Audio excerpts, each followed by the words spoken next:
Okay, hello there everyone. Hello. First thing as always, I make sure that I can be heard and that everyone else will be able to heard. So we always just start with the sound check. But welcome to Extreme Improv XStreamed World Championship Festival. Last night we wrapped up the World Championship tournament after 7 long days. They didn't feel they went by incredibly fast, but they were long days with the performers going through round after round, and we ended up with Ashley Edwards as the first ever Extreme Improv XStreamed World Champion. So congratulations again there, Ashley. Now, even though we've had the World Championship and along the way we've had a few guest shows like Comedy Frenzy, like Ash Key, we're going to continue this festival with lots and lots more. We've got workshops, we've got guest shows, and tonight we've got guest shows and stand-up comedy. In a moment, we're going to have third-person theatre with some dramatic improv, I believe. We'll see how this all works. I'm quite excited to see it, and then we're going to have some LoveJoy's show, and that's coming from the United States, and then we will have some stand-up comedy from a couple of stand-up comics, and that will be wrapping up the evening tonight. So, for now, I am going to take my camera out and hope you all enjoy the show. Here's third person theatre. So, hello everybody. We are Third Person Theatre. I know that you've been watching things really, really quick and really, really funny, but we're going to slow things down and give you some dramatic improv.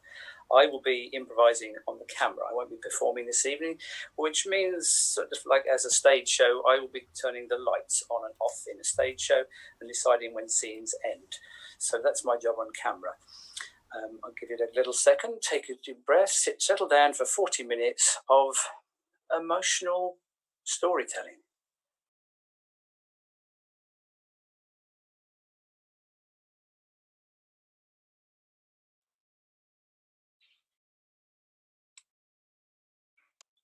Ah, there you are. Here I am. I've been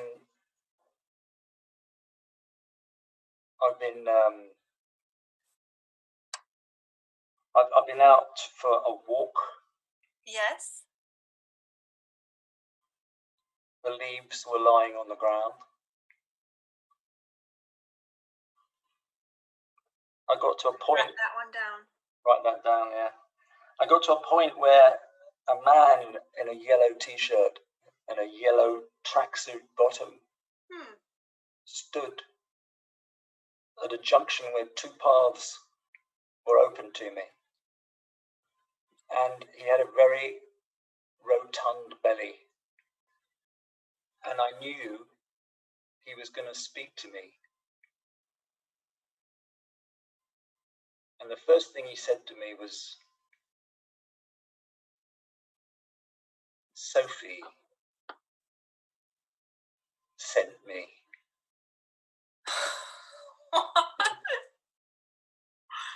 Sophie sent me.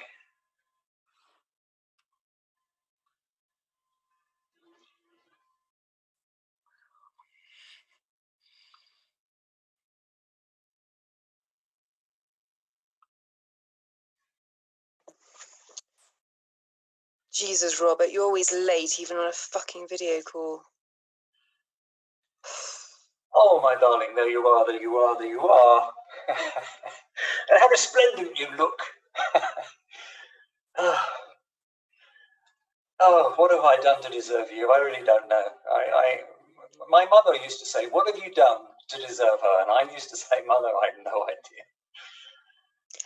After 15 years, Robert, your charm gets a little bit tedious. I know, 15 years. It's flown by. It's flown by. It's flown by like a whirlwind. I don't know. Feels a bit like a prison sentence for armed robbery sometimes. Probably get less than that, actually. Little harsh, Julia. Little harsh.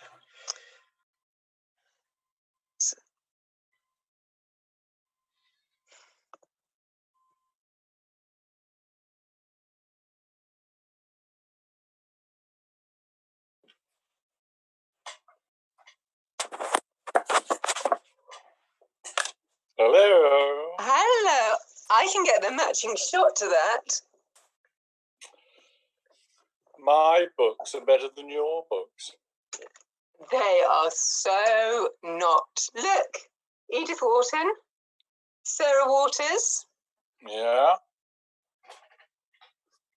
What have you Well, got? Just lots of.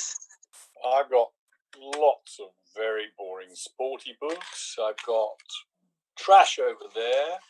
I've got science classics. I've got.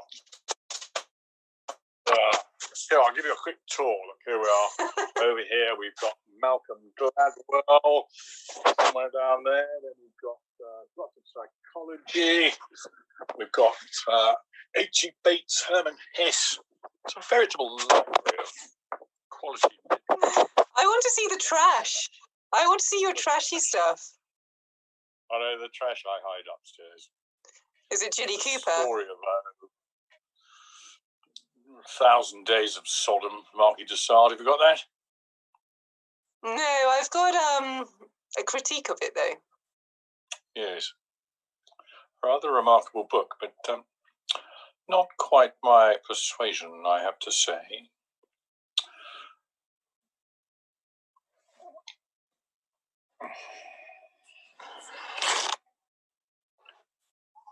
Look.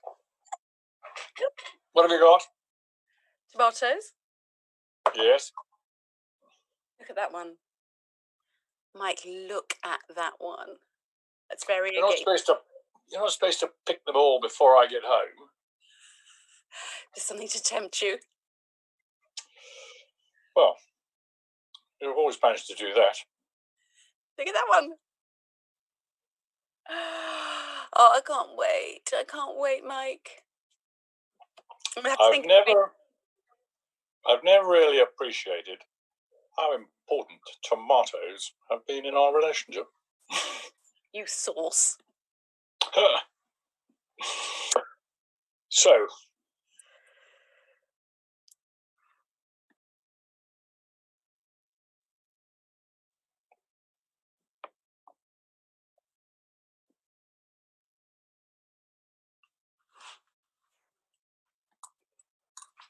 Hey! Hello. Oh, it's so good to see you again. Oh, you too.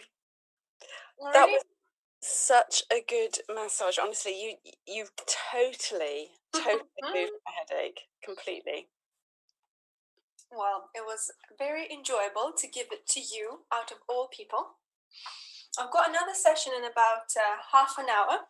Okay. To put myself up, but I just couldn't miss the chance of talking to you for a bit more. Back to nature, that's you, isn't it? Back to nature. I felt like we really connected. Which is nice. I don't normally, it's a professional code. You're not really supposed to see your clients. No, but it's friendship, seriously. I mean, if you want to come around and see the herb garden, I'd love it. And we've got a walled garden, and I could just show you around. And then we could do a session. Yeah? Do you really think it's just friendship?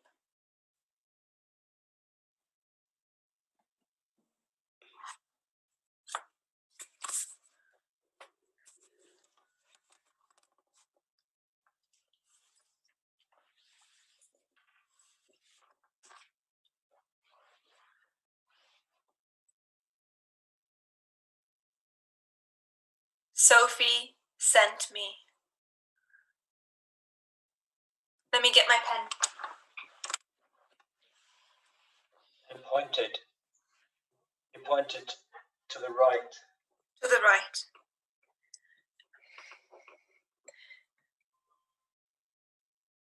So I went to the right. And then I came straight back here.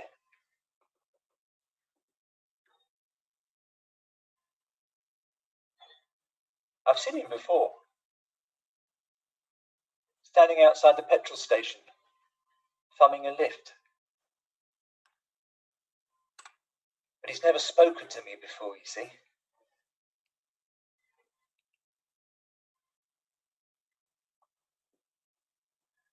I think it's a sign.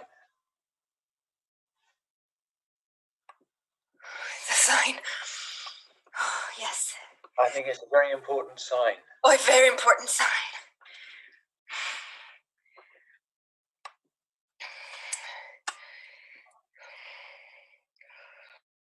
If I go out again,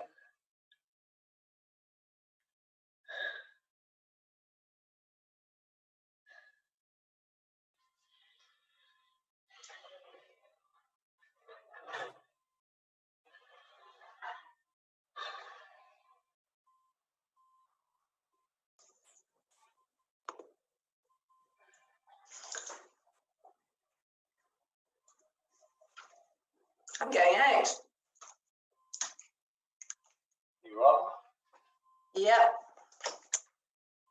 Couldn't wait all day for you, Robert.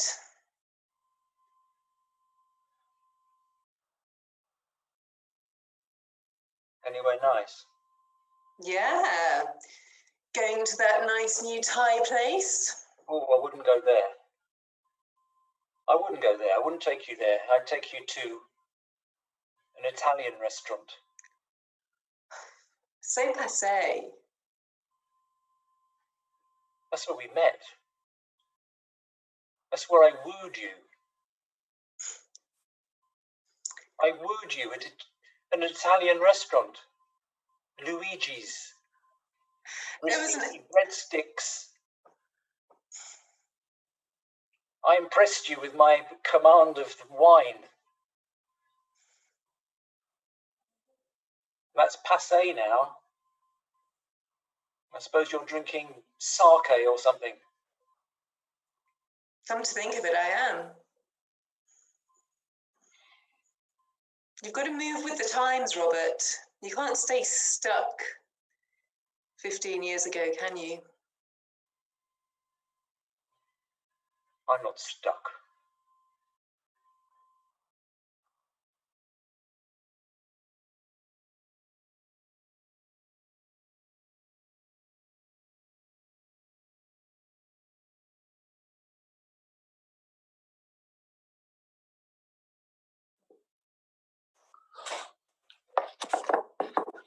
Hi.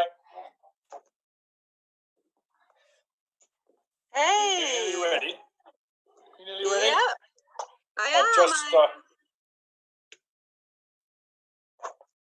Do I need a jacket?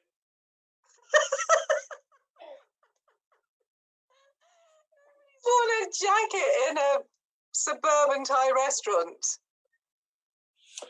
Well, I used to like wearing a jacket. My father always wore a jacket every time he went out. Nothing wrong with it. Might get a little chilly later, you never know. We decide to have a little stroll to walk off the excessive chilly lemongrass and galangal feast that we're looking forward to. Might even go for a stroll in the woods. That'd be nice. Fancy a stroll in the woods. If you've got a torch. Oh, I don't think we'll need a torch. Okay, I'll pick you up in 10. Great.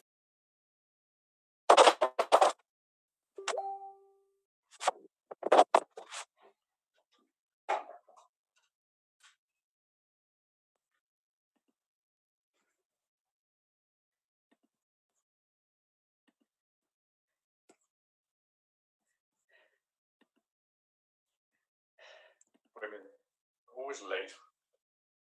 So hopeless.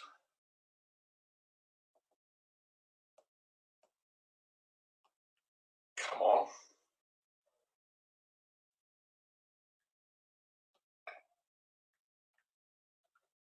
I think the bloody woman's ever been on time for anything.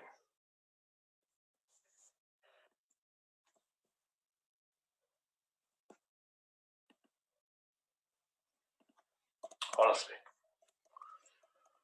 15 years of marriage.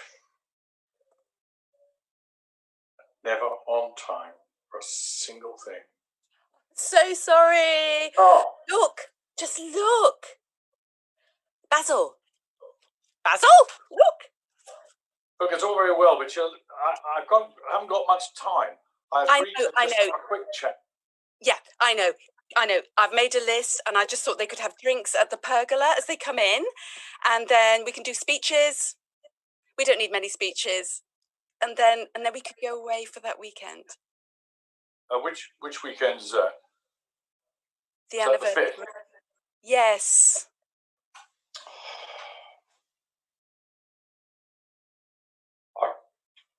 I don't think I'm going to be able to do that weekend.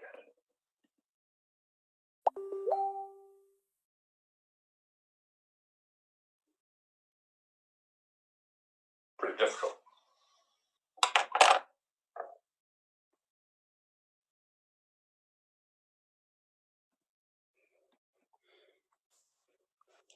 Could you feel my back? Yeah. Yeah. I mean, what do you think?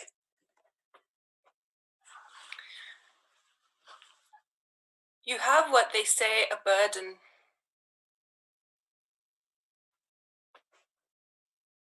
Yeah, what sort of burden? You tell me. Burdens sort of tend to petrify. God, you've got such a gift. Yeah. Sophie, you've got such a gift. Well, if you were to give your burden a shape, what shape would it be?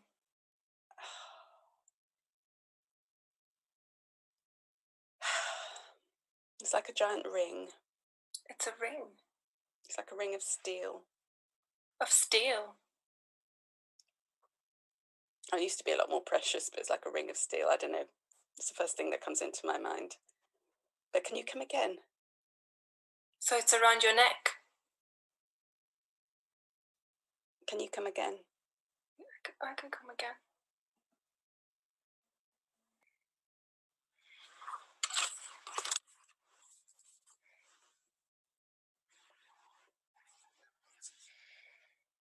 Robert. Sophie.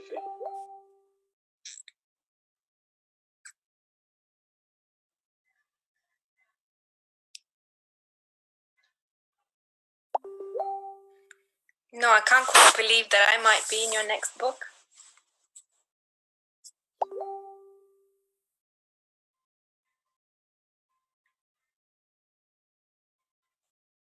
You'll be in every chapter.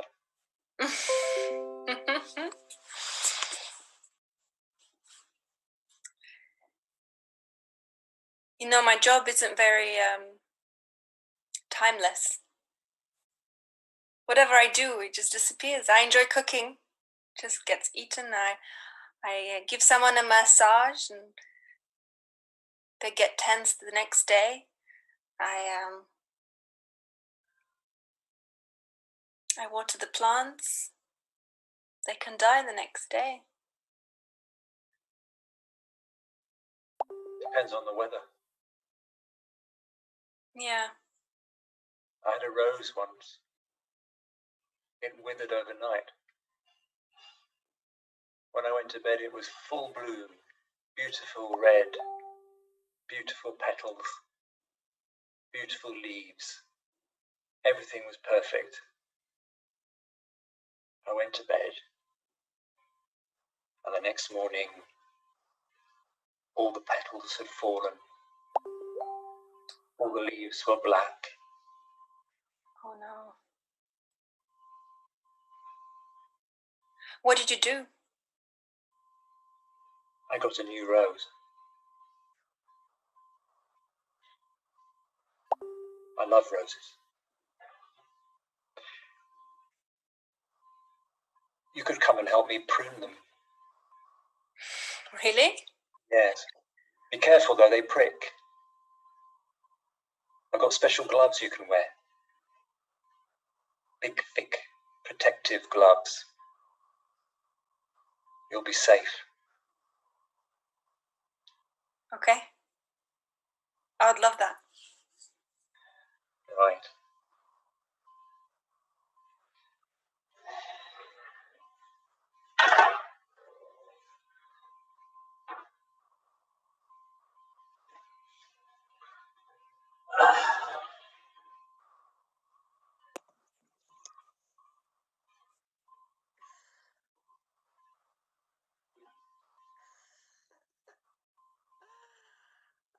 see those Ray-Bans in Saint-Tropez?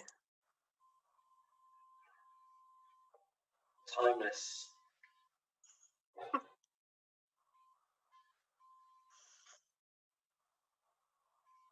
Did you enjoy your time? It was divine. Wasn't too spicy for you? I like feeling the kick of chili at the back of my throat. Yes, but it's over, isn't it? It's whiz, bang, bye-bye. There's no staying power. But it's so intense and all-consuming while it lasts. It's a fad. Nothing more than a fad. You thought Italian restaurants were a fad. You thought Chianti and those little wicker, things were a fad. You're wrong. I was wrong. So wrong, but now I'm right.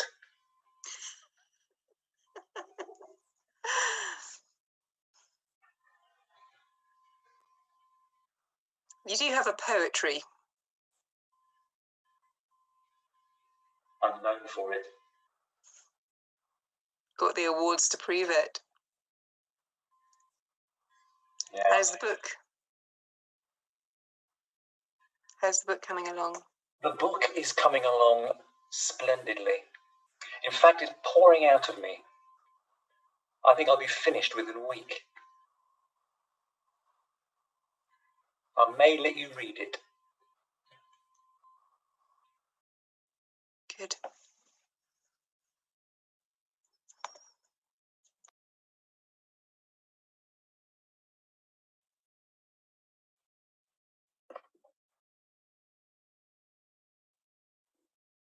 Hi. How you doing? Ugh, can't sleep.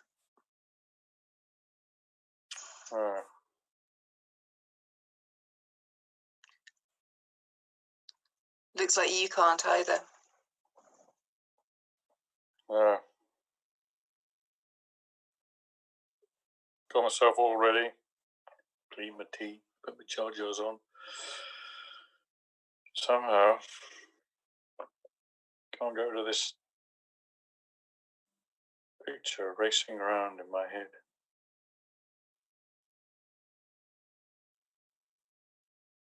Describe it.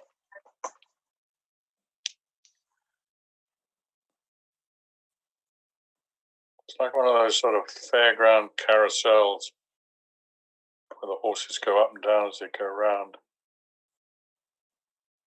But it just gets sort of faster and faster, and there are people on the horses, they sort of started to enjoy it, and then as the speed increased, you could see the fear rising in their faces.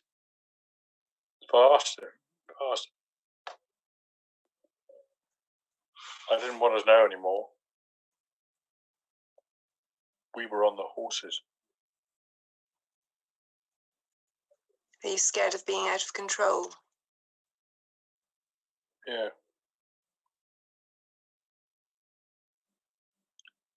15 years of good old Anna.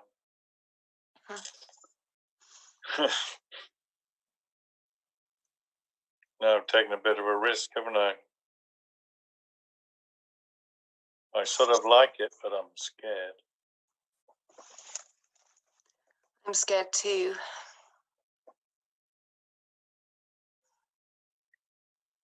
I haven't told Robert yet.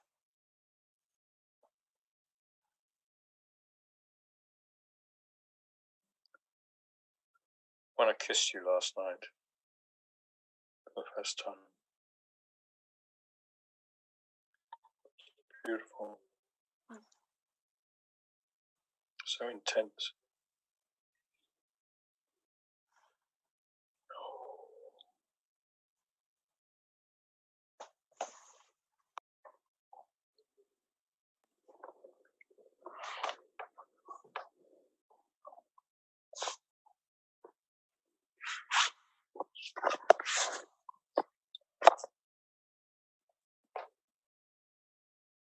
Hi. Hello. Have you forgiven me yet?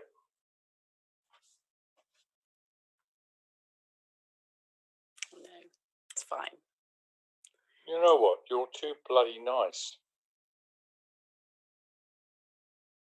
Too nice. Good old Anna. I don't really deserve you, do I?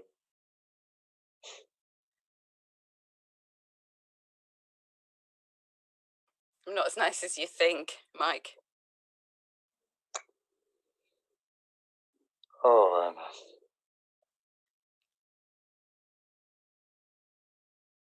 I've only got green fingers in the garden. I realise I haven't got green fingers anywhere else. Very good with tomatoes.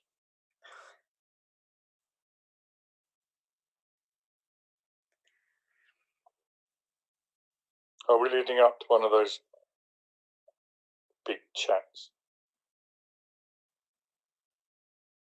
Well, you don't really love me, do you? Of course I love you. Then why did you forget September the 5th? Just stupid. Just stupid.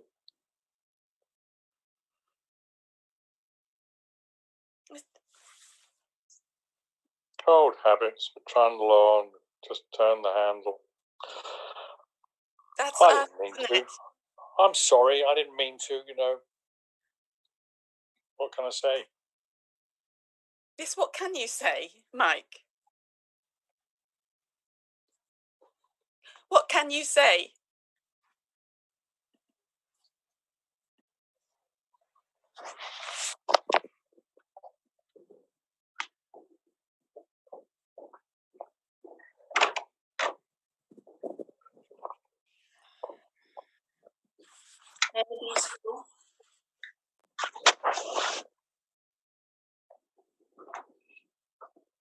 Wow.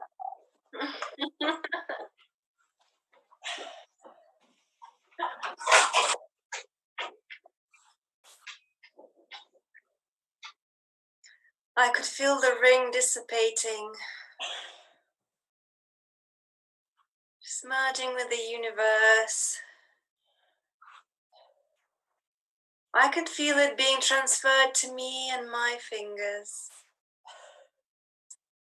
And all I had to do was shake it off.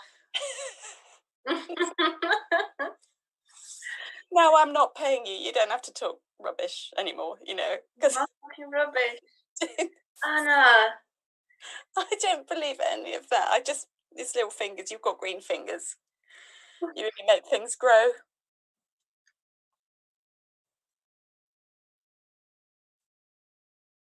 You made me grow. I really like you. Did you like my walled garden? Did you see my onions?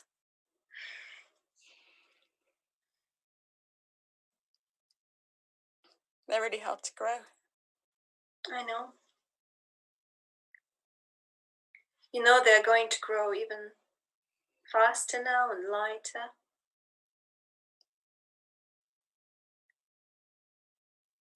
Do you think your pressure point will come back tomorrow? It's there all the time. And when you're... Anna, I could see it go. You can be happy, Anna. With you. Yes, with you.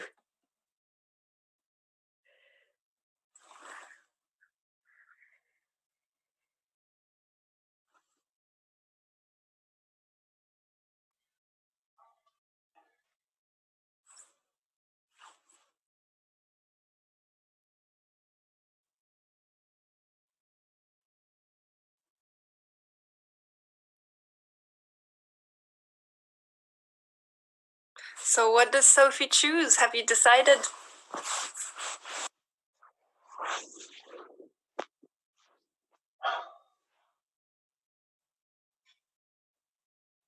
I don't know how to end it. Well, that is a sign of a talented writer. Putting the character in such a complicated situation that you can't.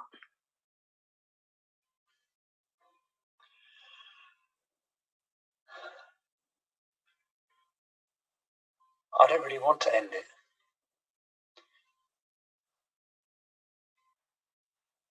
When a rose gets wild, it gets more thorns on it and fewer leaves and more stalks and fewer smaller, more. You get more, but you get less because you get a profusion of growth, but it's out of control. I feel that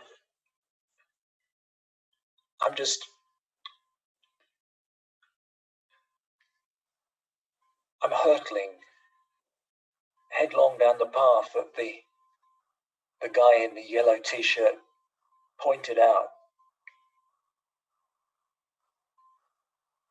I'm chasing. I need to slow down, but I don't know how.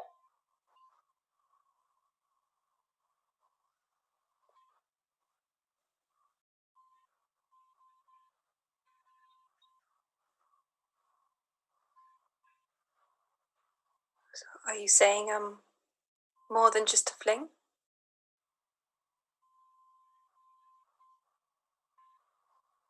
Yes.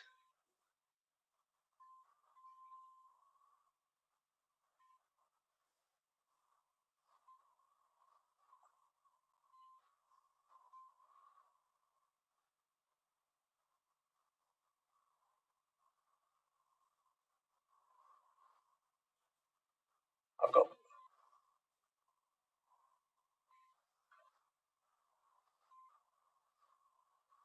Am I? Yes, I am saying.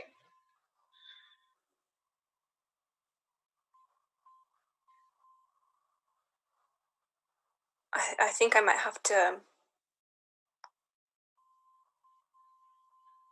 Pass.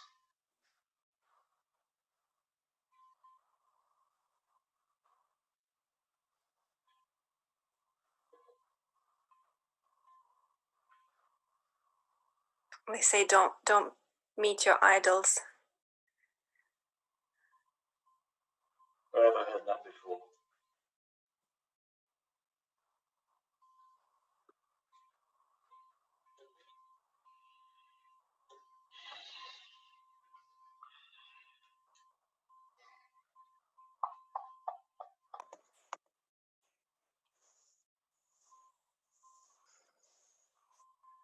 Do you remember this?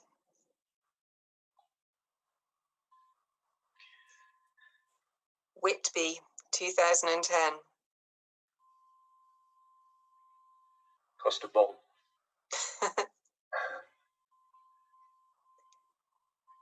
You clean the jet right in front of us.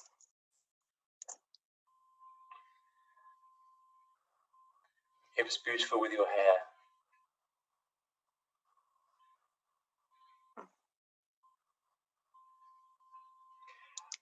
I'm not going to send you the book.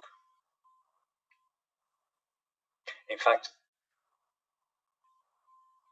I was thinking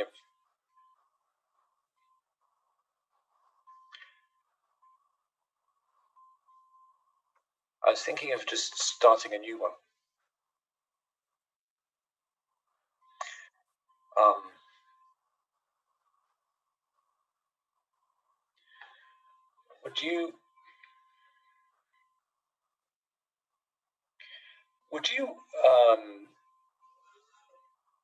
Would you take me to a Thai restaurant that you seemed to have discovered?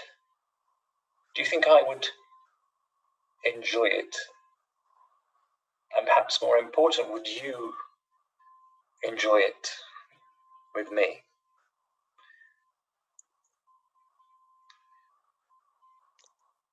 Robert, Yes. I think the Tide restaurant might be closed. Yes.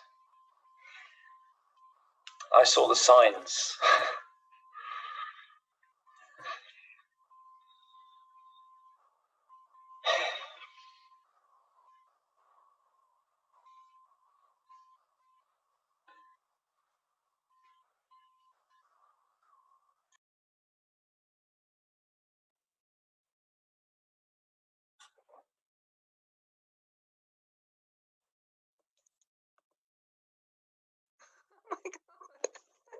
You look like you're interviewing me as your secretary or something. So, what do you see yourself doing in 5 years' time? I'd like to be with somebody who makes me feel like I've been jolted alive with a 100-watt cattle prod. Ah, tricky. My father always told me to put a jacket on for important things.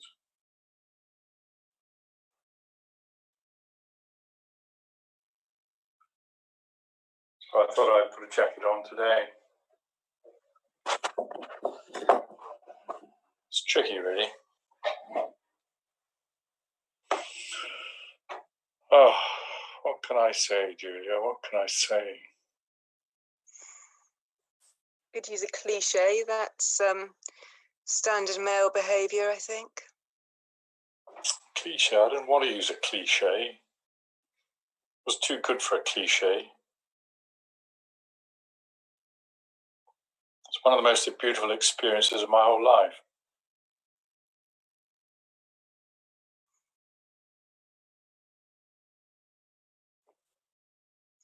You're just too scared, aren't you, Mike? I loved every minute of it. Honestly, it was just fantastic. Maybe I am too scared. Maybe I'm just an old coward.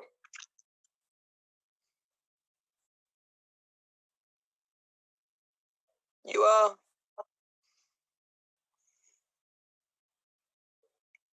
You are. I popped home and I watched Anna picking tomatoes. I've watched her pick tomatoes for so long.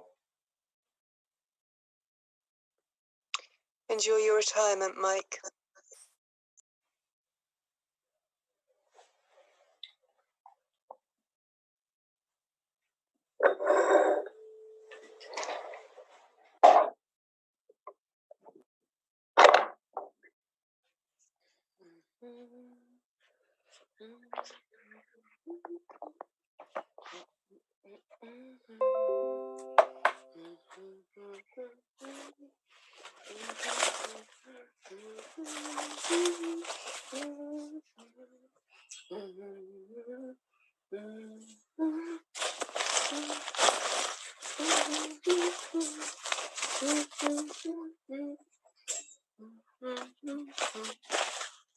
Anna, pay attention. I'm on my knees. I'm on my knees, begging you, please.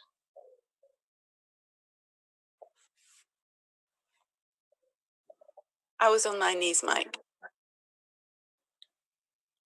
in the garden.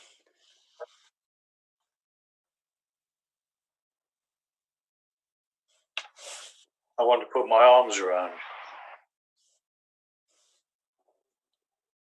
you. You I know, want to hold you like I used to. I don't wear earrings.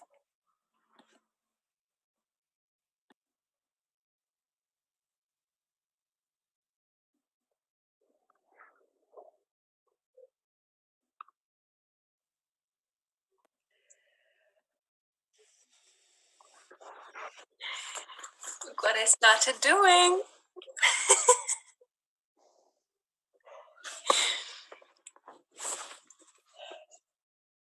We're doing this.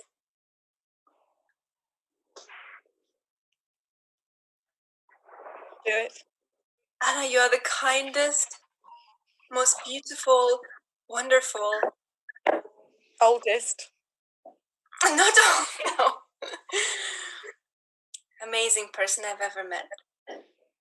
Wrinkliest. Shut up. I'll massage them every night and every morning if I have to.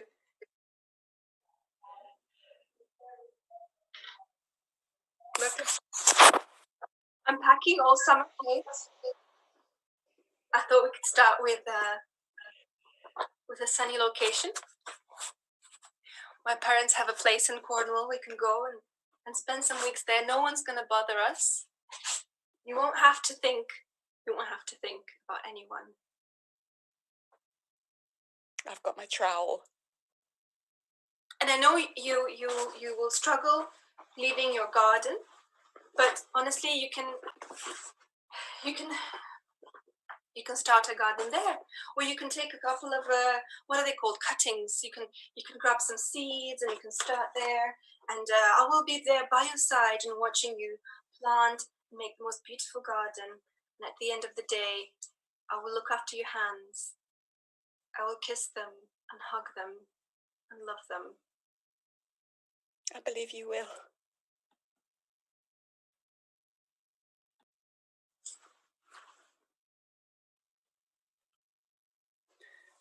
There we have it. We were third person. I hope you enjoyed.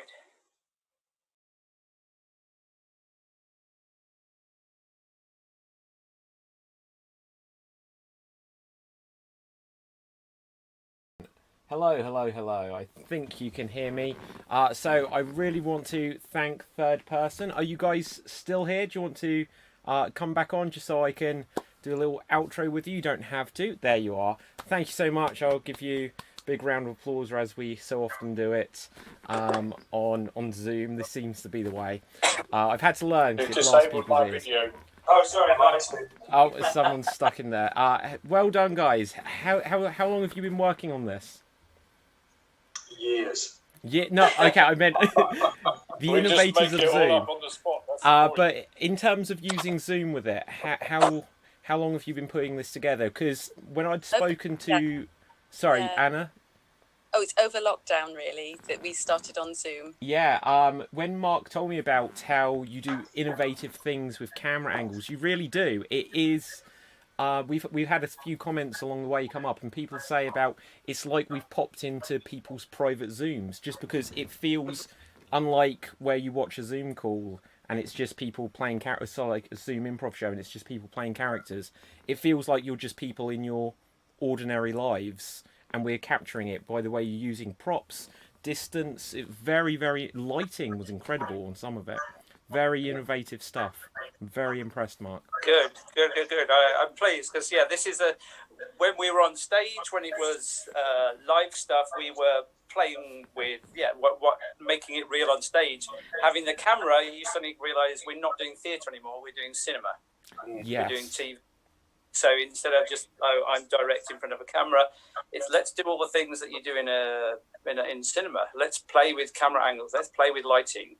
Our style is more suited to, like you say, the real people. Let's see people on a real Zoom call. It's been a challenge because it's different to a lot of improv stuff, but even some of the stuff that's come out over lockdown with Channel 4s and BBCs and things, it feels like sometimes they haven't got it.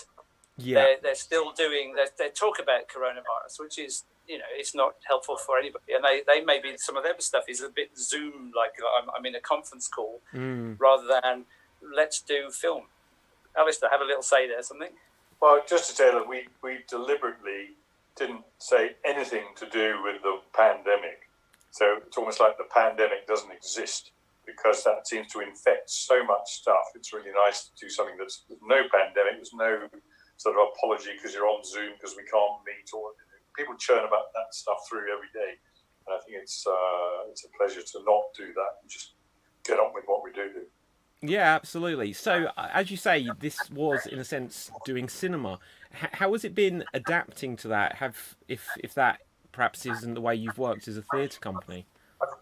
It feels when we started to get it, it did feel like it's what we were built for. It's the way we've been training. We've been looking for real honesty within our theatre performances, and it just felt like, wow, what we're doing just suits the camera because we're not trying to pretend anything. It's about being emotionally honest, and it's trying to let the camera see us. Let the camera see a real vulnerable human being. So we've been training on vulnerability, if you like, and it's like, let's just share that now. And realizing on camera, it's so close up, they can see more. So in a way, we do less. It's that thing. Yeah, absolutely. Only less verbal stuff. It's allowing the camera to pick up the clues in the face and the emotion rather than explain it all. Okay, Yeah. so just sorry. It says on the screen, Rob. I understand Yeah, what your character my actual name name is Mark, but I haven't Hello, changed my Mark. name yet. I was just going to say that we've been working together for many years prior to obviously the lockdown. And I think that possibly that helped us develop this. The fact that we had worked together with Mark for I don't know 5, 6, some of us 10 years, and so yeah, the process was built on the foundations of the theatre thing we were doing, but we quickly realised we couldn't. We had, as Mark said, we had to rethink what we were doing. Yeah. Anyway. So, in terms of just this, like learning this new format, where do you see this going? Because say, and touch wood, that the world comes back to normal very soon. Will this be a format that you can see that you can develop further? How can you perhaps bring any of this to the stage, or will you continue with this at times as well? I think it becomes both things. We can go back to stage things. They will both feed into each other, but it's like we've opened up a new door, especially globally. Yeah. It feels like there's this big reach that we didn't reach before. You're in a pub in London somewhere trying to drag 5 people in to see you or something. And now there's a sense of, if we do something nice, we've got a huge global reach. I made a little plug here. I don't know, people Facebook, Mark Phoenix classes. Yeah. On Facebook, I'm going to be teaching how to work. So there's something about if you're interested in this style. And not everybody is, because a lot of people on Improv want fast comic stuff. But if people are interested in this stuff, it feels like this is it's a new format that's been forced because of the pandemic, being forced to be created. But I think it's got legs. Even if we return to doing stage stuff, we've still got this. Oh, I completely... And even though we never see any legs. We never see any legs. It's made all those games of stand, sit, bend very peculiar. But no, I completely agree. One of, like, just to anyone watching who didn't know, like, the background of this festival, originally we'd planned it as we'd call it the UK Championship, and we'd have our competitive improv games, but we always planned to have guest shows and things such as this. But just doing it in this format has allowed us to have performers from all over the world who we'd have never been able to connect with, and audiences from all over the world. And we've been able to have guest acts on, like obviously you're UK based, I'm UK based, but we've had guests who, some of the performers might be in the United States, some are in the UK, some are in India, and I do think it gives us a wonderful opportunity in that sense. Yeah, it was interesting because when the pandemic started, I was stuck in Argentina. Oh, wow. So it was like, in order to connect with everybody, it felt like we had to do this, and my teaching had to suddenly become on Zoom. So, like you say, and then I'm teaching to people all over the world all of a sudden, and it's really exciting to have this quite eclectic mix of people and try and do this thing of feeling together. I don't know whether you can sense with the group, there are a real sense of the group mind, that everyone really works well together, and that should be what's happening in Improv, this real connection. And sometimes it's hard, across the world, different cultures, different styles of learning our Improv even, as, those things maybe cloud something. But to really connect like this, to show that we can connect as a group, and that maybe, we can connect as a global network more. Yeah, absolutely. So, in a few minutes, we're going to have our next guest act, so I will need to let them in. But before we get to that point, you already mentioned stuff. Feel free, this is the opportunity to plug away where people can find you, where you can find your theatre company, your shows, social media, and anything like that. Workshops, a lot. So on Facebook, we have a third-person page. We have Mark Phoenix classes, where I'll be teaching people how to do this. We have a website, third-person theatre company, .wordpress.com. So yes, you can find our web thing on there. We're still building that, but it's tried to reach out to us, and we would love to share this work, because it does feel that we're doing something. I don't know how many other people out there are doing something like this. I've been trying for years to find connections. Is anyone else working like we're working? So if people say, yeah, we do stuff like this, it'd be great to connect with you, or to other people to go, oh, Improv, it's this as well. It can be something else. Yeah, absolutely. Great. Did it give the opportunity? Obviously, did anyone else have anything they particularly wanted to share at this time? Apparently, Mark's running some classes called. What was the name of the classes again? You only mentioned them twice so far. Okay, yeah. Sometimes the best way to plug it is to get someone else to do it for you. It's Meisner and Improv. Basically, a lot of the work is based on the Sanford Meisner's acting technique. So this is a sense of reacting and listening. And I've applied this to Improv, which seems to be a real fit. Yes. But other people haven't done it, so it's interesting to. So that's what I'm teaching: how to fit Meisner and teaching together. Yes. So plug again. Thank you. Plug. We have another show coming up in September for anyone who wants to get up early or go to bed late. Well, it depends where you are, because it's global. 10 a.m. Central American time in Texas, Austin, Texas. They're running an international dramatic improvisation festival. So it will all be dramatic works, more of this long-form style, global reach. We're on at 10 o'clock Central Time, which is 4 o'clock in the morning, UK time. So we've got a really interesting job to do. 4 o'clock. I don't envy you that. UK? But again, the great thing, and with anyone with this show, and you guys with this show as well, is one of the best things is that people can watch it on demand, so they can watch it back later. So you can always share, and people can find it all over the world. Okay, but thank you so much, Mark. Thank you, everyone else. You've got your character names on there now, so I'll just say a big thank you. But if you step out of the Zoom meeting now, I will put us onto a short holding screen in a moment, and we will set up for the next show. Thank you so much. That was Third Person Theatre. Bye. Thank you so much. Thank you, guys. Thank you, Mark, again. And it says Sophie Al, and everyone else is leaving. Right, bye for now.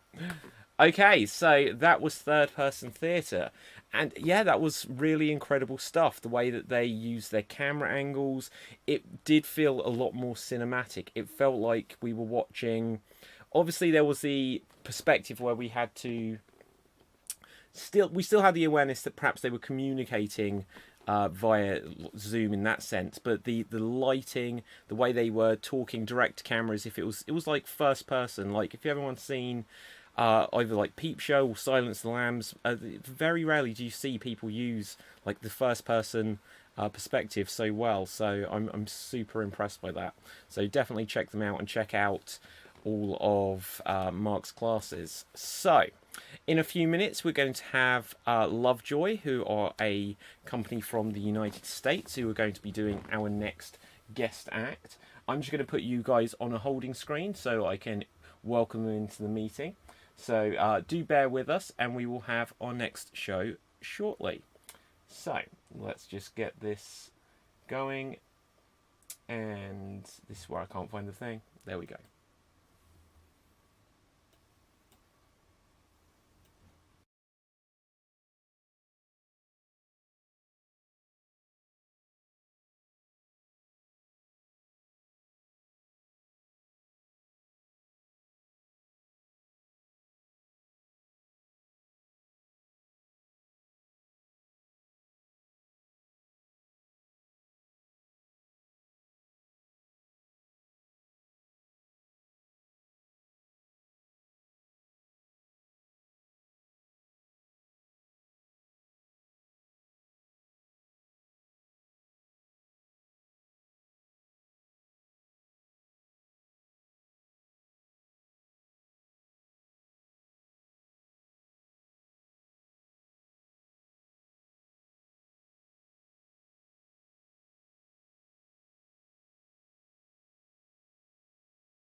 Okay, ready, and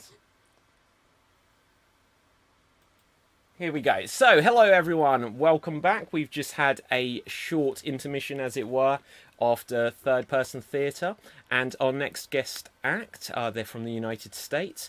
This is LoveJoy. You may notice that they have their cameras blocked, so I feel it's a very strange experience being in the middle of all these colours. It's like a collage. So do make sure, if you're watching on facebook.com/XtremeImprov, you click that share button, and everyone who's watching with you will be able to discover and be able to watch along the show with you. And we're also on twitch.tv/XtremeImprov, and this is LoveJoy.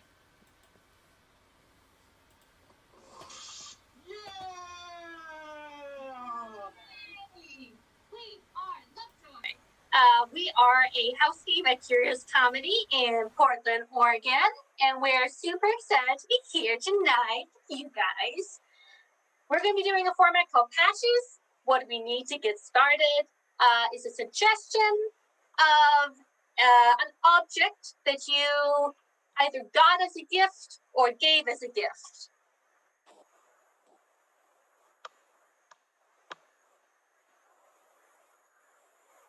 And feel free to type that out. Chat it away for monitoring.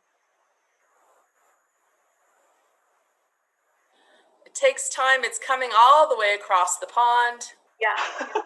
And all the way across the U.S. To get through customs. Side.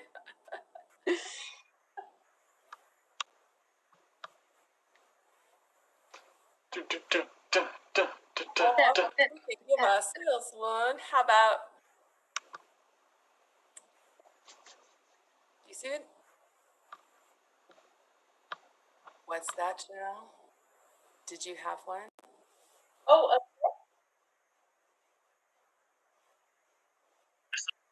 Excellent. okay. Aardvark? Aardvark? Great.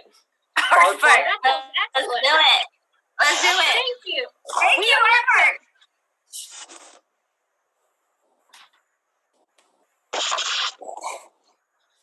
Dearly beloved, we are gathered here today to mourn the death of Aaron the Aardvark. He lived a good life. He was very kind and generous and was very cuddly. He is surrounded today by those who knew him very well, his co-workers, his friends and family, even a child. It's with a heavy heart that we are all here today to mourn, but also to celebrate the life of Aaron the Aardvark. Can I jump in? Marianne, of course. Guys, I didn't know Aaron was even an aardvark.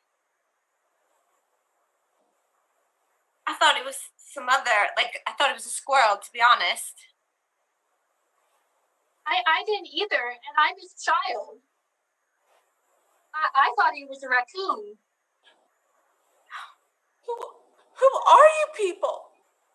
He was an aardvark. He had the best long nose. And I brought him ants every day. And now here we are. We're trying to be celebrating him and you don't even know who he was. Oh. Now let's not. We all grieve in different ways. If people didn't know, this is a great time for us to learn about Aaron. I myself don't even quite know what an aardvark is, but if you say Aaron was one, I believe you, and I want to celebrate that. Are you officiating this funeral and you didn't even Google aardvark? Aardvark comes from the Dutch words for earth pig, but he's not a pig. He's an anteater. He eats ants, and if you ever bothered to watch early Pink Panther, you would know that there was an ant and an aardvark in almost every scene. Seems like there's a huge rift at this memorial service. People who knew he was an aardvark and knew what that even was, and then the rest of us who just appreciated Aaron as this soft thing.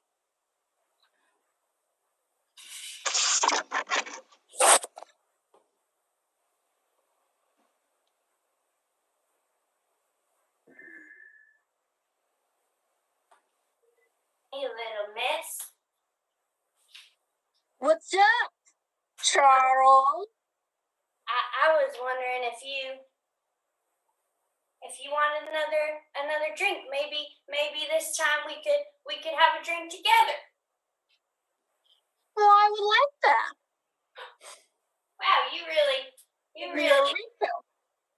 taking it back. Another martini for you, miss? I would love another martini, Charles. Okay. How's your day going? A lot better now that I've had 3 martinis. Well, I was wondering if this one you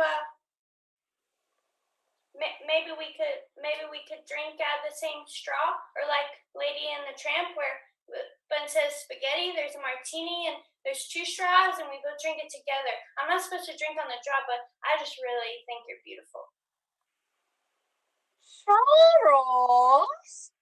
Here you go. Oh, thank you. I would love 2 straws.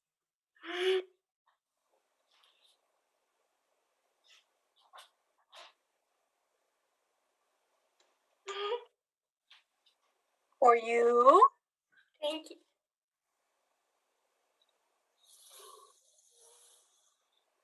Can I get in on that martini action?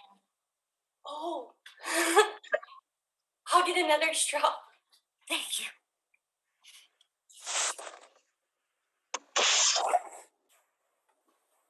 But he's so cute and cuddly. I like holding him, and I just want to keep him forever. Okay, Junior, you can keep him for a day. Just a day. Remember what happened the last time? Yeah, the house got overrun.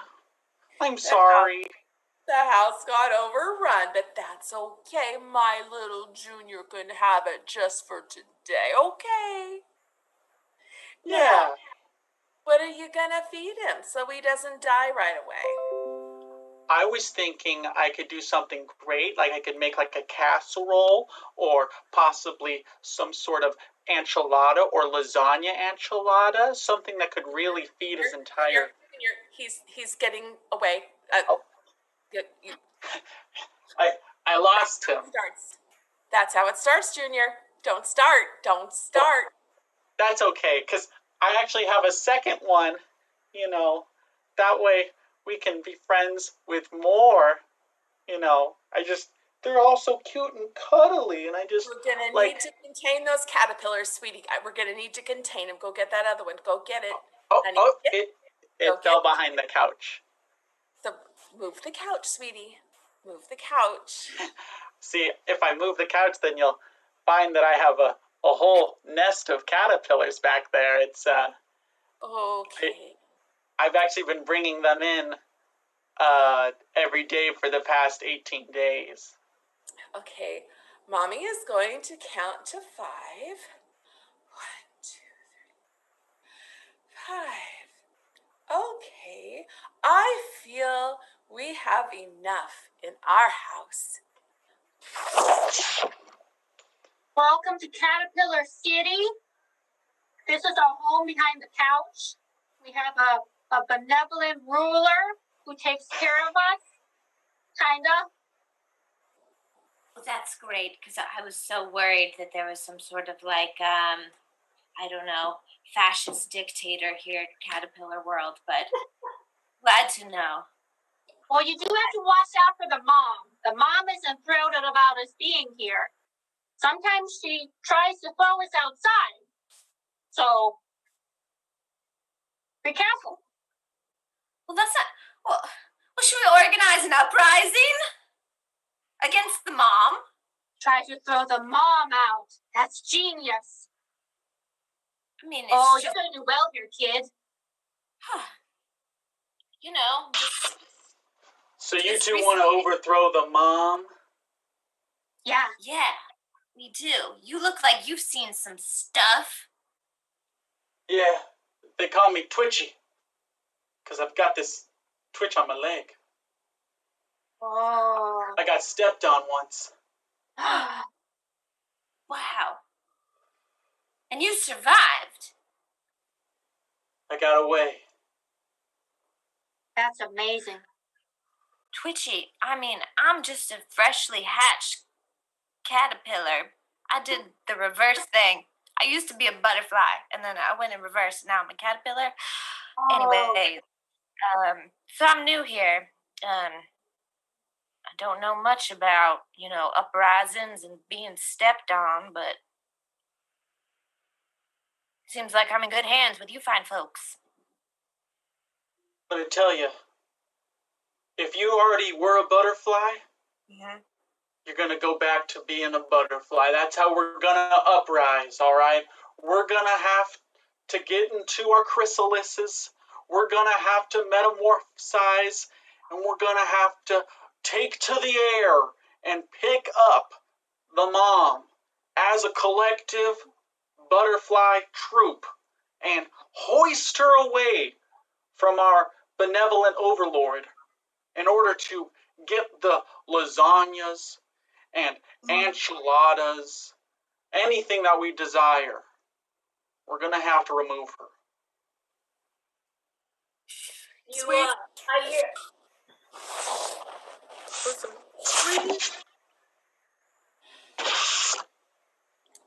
Father, thank you for the service and your kind words. I appreciate it, and I think we've all learned something here today. I can be less judgmental of people who didn't know. I have my Book of Aaron that I would like to share with you all.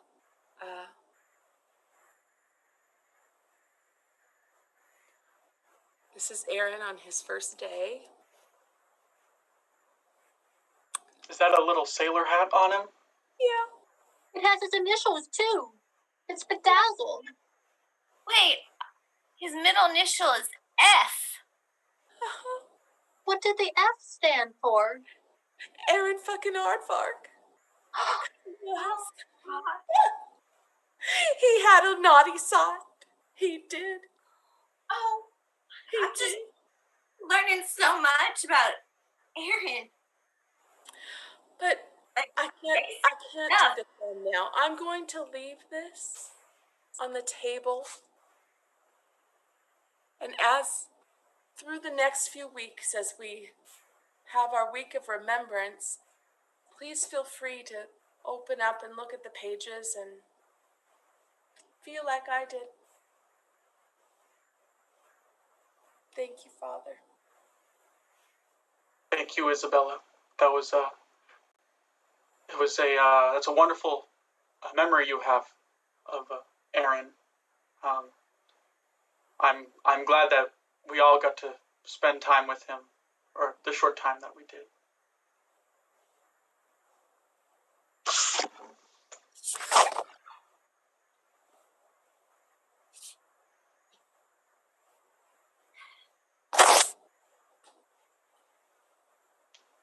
Well, Yeah? guess Did- we're all. all- Guess we're, yeah, I guess, well, I guess we should just build our house right here. Seems like a great idea. I got some sticks. I got some glue. Now, this is perfect. Put the glue with your sticks. Oh. Madge, there you go. I got some Present, I said. double-sided tape, if we want this. Oh. Yeah. Sticky on both sides. Nice Yeah. for the corners, nice for the corners. And they say pigs can't build houses well. We got this down. And wait, say that again. They say, who can't build houses well? Pigs, like us. We're three Exactly. pigs. Exactly. Exactly. I know. We're resourceful pigs. We've got so many school supplies. Yeah. Sure do.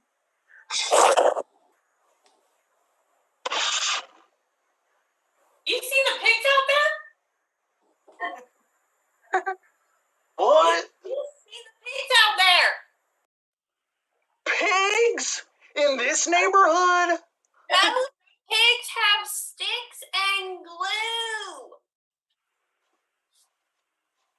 What? I thought we moved to the fancy part of town, where the where the pigs already have homes. Yeah. They just let any other pig come in here and erect a settlement? That's not what I signed up for. Listen, wolf wife, you should go out there and you should give them a talking to, 'cause your name is Karen. I'm a Karen wolf wife, and I've been working on my howl just for this moment. Yeah, I'm here to back you up. I'm gonna teach those piggies a lesson. Hey guys, we don't have walls built yet, so we could hear everything you said. Are you like speciesist or something? Yeah, what the hell? We can all live here. Yeah. We're already like plotting out our subdivision. There's plenty of room for all of us to coexist. I have all the project deets in this folder. I appreciate your support and how kind you are, but I've been really working on my howl just for this moment. So can I howl and then you pretend to be scared and then we can work together? Okay. Go ahead and okay. You got this, honey. You got this. Because I'm Carol, the wolf wife. Ho!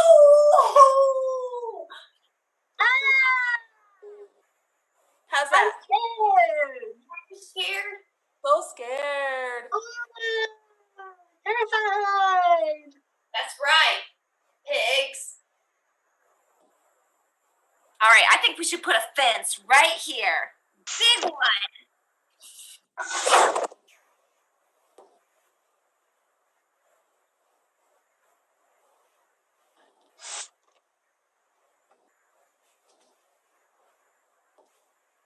Okay, well, we're in the vault now.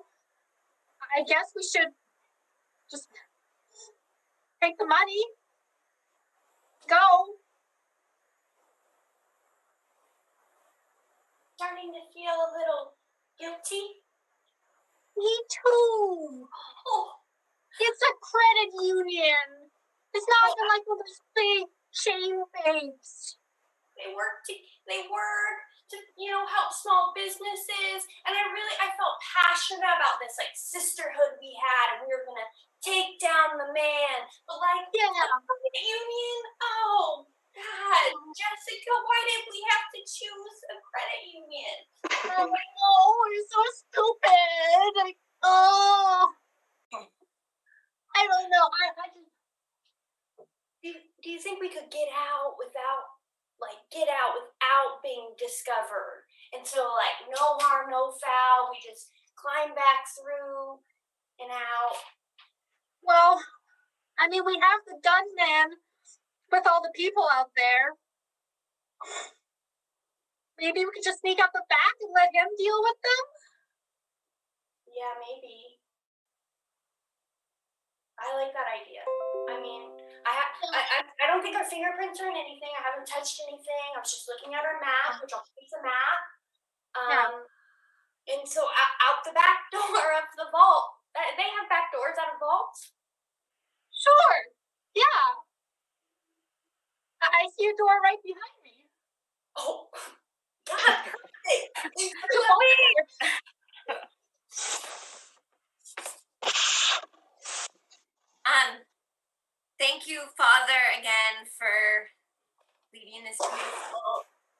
funny for Aaron.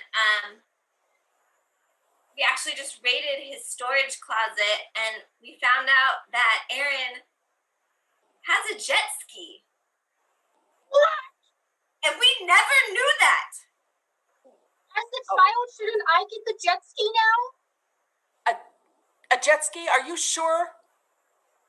Aaron was a jet ski owner, and we never knew that. What? I asked specifically. I invited him jet skiing like 5 different times. He said, "Oh no, I'm sorry. That Aaron. I'm starting to get really annoyed at my dad, Aaron the aardvark. I feel like he was hiding stuff from us this whole time. I guess so. You guess you don't really know somebody till they die. Really messed up. You never went on any father-daughter jet ski adventures. No, he always said he had to work on the weekends. We never did anything fun. I think it may be time for me to speak up about Aaron's jet ski life. I was Aaron's aardvark on the side. And we loved each other, and we would go jet skiing on the weekends, and I really loved him, and he was an aardvark. He was an aardvark, and he was so kind and sweet, and I'm sorry you had to find out like this. I don't even know what's real anymore. Are you my real mom? I am your real mom.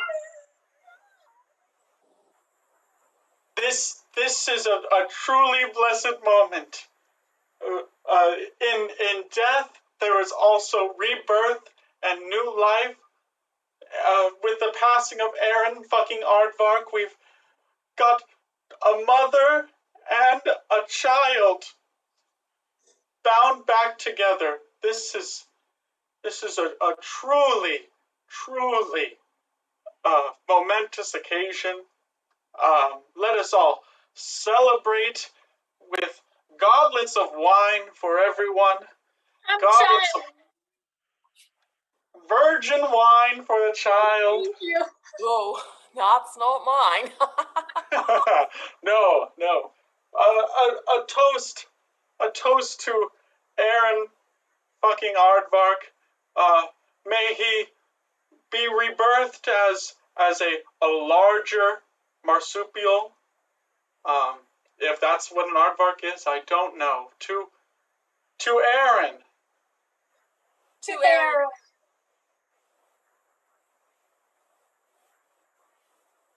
Want to jet ski for a spin?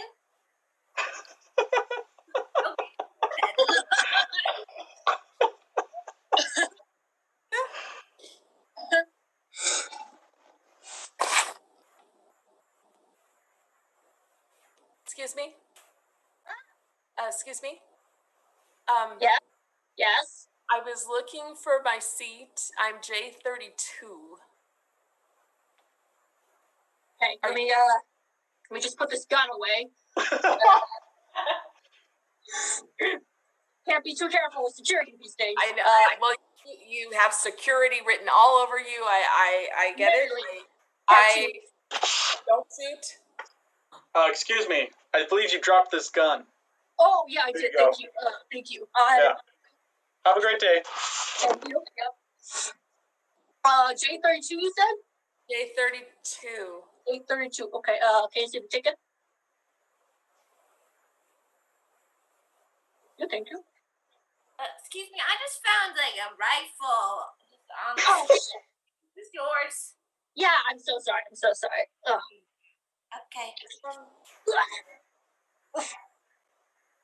Sorry about that. Yeah, it's gonna be right over there near where the coat of arms is. See all those? Excuse me. I think did you drop a pair of nunchucks? Oh, yeah. Oh God, thank you. All right. Yeah. Have a good one. Okay. Hands up, don't shoot. Just, I'm safe. I I'm saying. Oh no, you're cool. You're cool. Okay, just gonna head over by the coat of arms. Yeah, by the coat of arms, you'll go past a rocket launcher. I found this horse with a battering ram on it. Was this your horse? Yeah, Tony. That's my horse, Tony. I'm so sorry. I'm so sorry. Right. Hold on to them next time. They can get a little loose. Yeah. Sorry about that. Hey, bud. Keep it real. Thanks.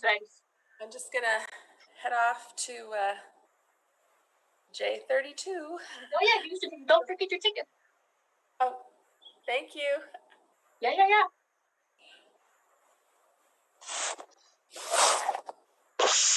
All right. I want you all to rise out of your cocoons. I want you to rise up. We can do this, all right? We're going to take over this house. Birth, look at those beautiful wings. You're beautiful butterflies now. Junior, I'm seeing something. That's right. the voice of our overlord, who we must take down. Correct. Fly. All right. Fly. It's Go. time. Junior, Go. I'm gonna count to 10. Go. Junior. Yeah. Junior. Yeah. There's something upstairs. I need you to go behind the couch and you gather up all of those caterpillars. They're hatching. Oh, we're hatched, baby. We're hatched. Mom, it happened again. There's butterflies everywhere now. Oh, wait till your father gets home. Oh, Mom, they're all going towards your room. I'm closing the door. Quick, under the door. We're small enough. Wow. Not in here. Oh my God! Junior, they're everywhere. Stop the butter. I'll grab her left ear. I can't take it, Junior. It's working.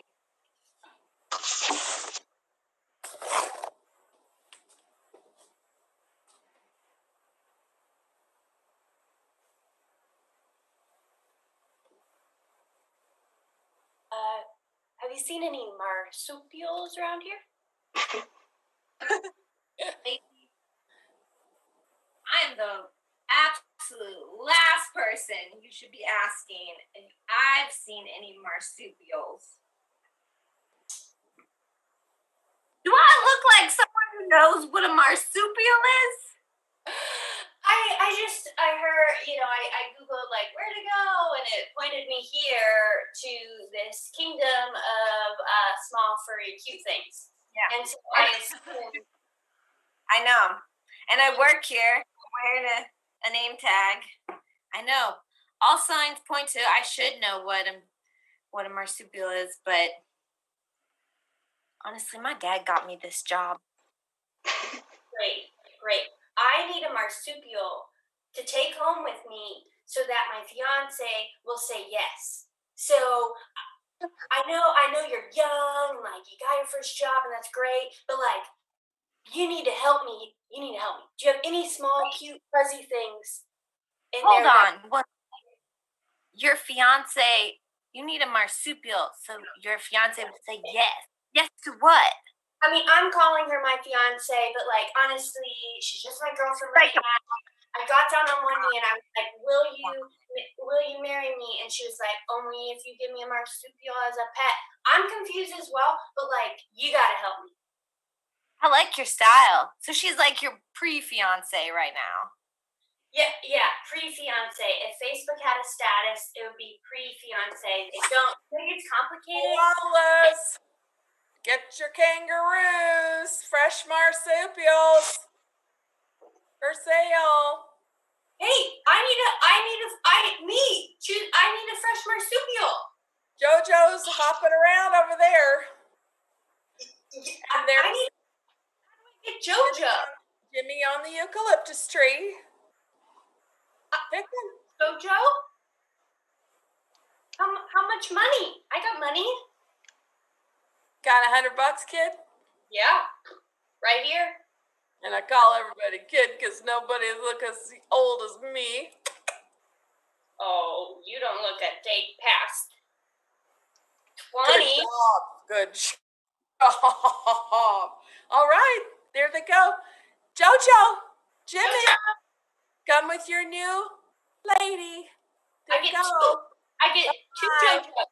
Hi, Jojos. Hello, Jojos. Okay, we're gonna. That woman just walked in here with 2 things that you needed. This is a beautiful day. I'm gonna go back home with my 2 Jojos, propose again, and my sweet Sophia's gonna say yes. I feel like you gotta manifest that, and it's gonna be manifested. Man, you're beyond your years. Thank you for your encouragement. Something my dad says, honestly. Wow, you raised you right. Thank you. Okay, Jojo. You ready? All right. Bye, kid. Bye, kid. Thanks. Nice seeing ya. Here all day. Sophia. Sophia, I brought you two marsupials here. Both are named Jojo. Oh my God. And yes. so I would. Yes. This is Jojo 1 and 2. So I'd like to ask you again. Will you marry me? And absolutely. This is what has been after years of going to relationship counseling. Thank you for finally hearing me. I feel seen. I feel heard. Yes. Yes. I bought you this beautiful diamond ring. Oh, I don't need that. I just really want the marsupials. Oh, okay. There you go, Jojo 1 and 2. This one's coming in for a hug. Yes, okay, maybe we should introduce them to all our other animals. Oh, wow. Oh, we got the dog, the cat. Right. Got 2 more. Oh, this one's hopping. I'm gonna let all the birds out of their cages right now to celebrate. So happy. Bye, birds, be free!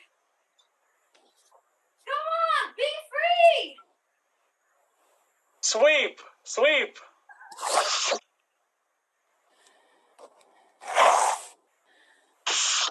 I think I'm just gonna go home now.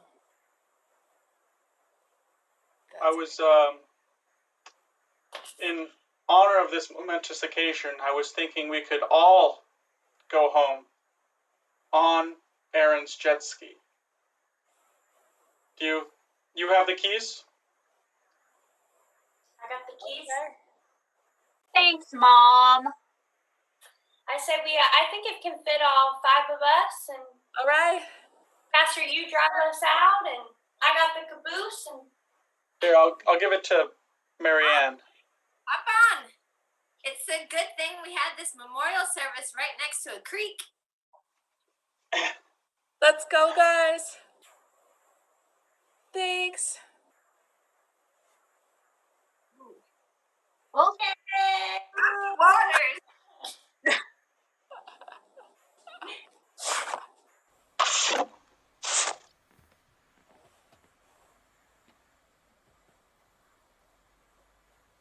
I'm gonna say that's a wrap, and we're loving it. I think we were all thinking it. Yeah. Riding off in a beautiful sunset on a jet ski sounds like love and joy. It does. Thank you all so much for having us. Thank you. Thank you, guys. Thank you. If you're all right just to hold on another minute, I'd love just to chat to you just for a couple of minutes. I really enjoyed the show. I love the fantasy, the fantastical. I just love that we were all little creatures and everything going on throughout. How was that? So was this your second Zoom show? Yeah, second actual Zoom show. Yeah, for an audience. Oh, amazing, amazing. Sorry, just 1 second. I just thought, can they actually hear me? Yeah, they can hear me. That would have been weird. You can hear me, so that's good. Yeah, okay. So where can people find you? Where else do you have other shows coming up? We don't have any shows in the books right now, but you can find us on the social medias. We're on Facebook, TikTok, and Instagram. And you can, if you look for LoveJoy Improv PDX, you can follow us there, and then we'll post any of our shows we have coming up on those pages. Okay, that's amazing. And how long has LoveJoy been about? Let's just learn a little bit about you guys. This iteration of LoveJoy has been, well, the Zoom iteration has been since March, but this team is since about January, and then some of us had been the year prior as well. Oh, okay, so a couple of years overall. When you say the Zoom iteration, is there anyone on Zoom that hasn't done a live thing? We've all been playing in real life or IRL together as well as now. As we say nowadays. Yeah. Mm-hmm. Absolutely. And so how has it been adapting what you do to being on Zoom like this? I find it good. Sorry, Thomas, you were saying? We have an amazing coach, oh. Nick Condon, who's been very helpful in meeting with us every week and helping us work through all the little hiccups and figuring out how to not only deal with the challenges that Zoom presents, but use it to our advantage, the unique features of that platform. Yeah. We were a little reluctant at first to do this way. We really miss being with each other like everybody does. But we have a very supportive team. We all really love each other. And so it seems like we've been doing this kind of forever now in this format. It's working for us, and it has helped us. We don't have to worry about being late to a show or getting through traffic and all of that. So it's we're taking advantage of those things. Yeah, no, I hate the fact I can never use traffic as an excuse anymore. But that was great, guys. I really enjoyed that show. Brilliant stuff. So with that, we are going to have a few minutes breather, and we're going to have then our next act, guys. Any of you guys, I'd just like to say, we're going to have more things coming up later on in the year. We're going to have another little festival which is going to focus on teams and stuff like this. So we'd love to have you guys back for guests either before or later then. Or if any of you want to jump on any of our shows as an individual player, just let us know. Wonderful, yeah. Love to come back. Brilliant, love you. Right, love it, guys. So, okay, right. Thank you so much. I will let you guys get on with your afternoon. It's getting later here in the UK, but lovely meeting you guys, and we'll chat soon, I'm sure. And then, audience, I will just take things over to a holding screen whilst I get the next performers ready. Thank you so much, guys. Thank you. Thank you. Thank you. Okay, and brilliant, guys. Thank you.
Okay, and we are back. Thank you everyone who has enjoyed our first couple of shows here tonight as part of the Extreme Improv XStreamed World Championship Tournament. Now, as everyone will have seen last night, the tournament part of the festival came to a close and Ashley won the World Championship. So once again, congratulations, Ashley, and I want to give a big shout out and thank you to all of our other performers who have been part of the tournament and festival so far. It's been fantastic already tonight. We've had third person theatre doing some very creative dramatic improv, and it was a bit like Harold Pinter like, you know, when I was watching it I was thinking, what does it remind me of?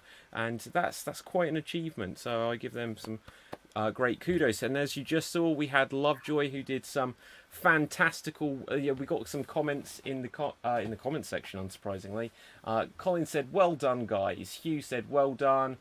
Jimmy said, "Woohoo!" And let's see, what else did we get?